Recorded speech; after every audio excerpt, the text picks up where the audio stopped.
Hi friends, அனைவருக்கும் வணக்கம். வாங்க சாப்பிட்லாம். இன்றைக்கி எங்கள் வீட்டில் வந்து சூடான சாப்பாடு,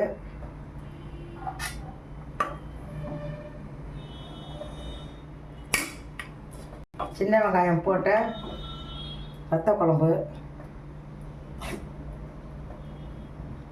பூண்டு மாங்காய் வத்தல், சின்ன வெங்காயம்,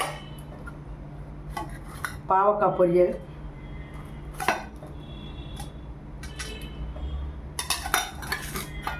கீரை, சிறுகீரை பொரியல்,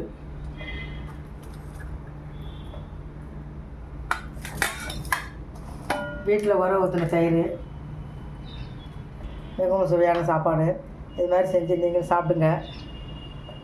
லைக் பண்ணுங்கள், ஷேர் பண்ணுங்கள், கமெண்ட் பண்ணுங்கள், மறக்காமல் சப்ஸ்கிரைப் பண்ணுங்கள். நன்றி, வணக்கம்.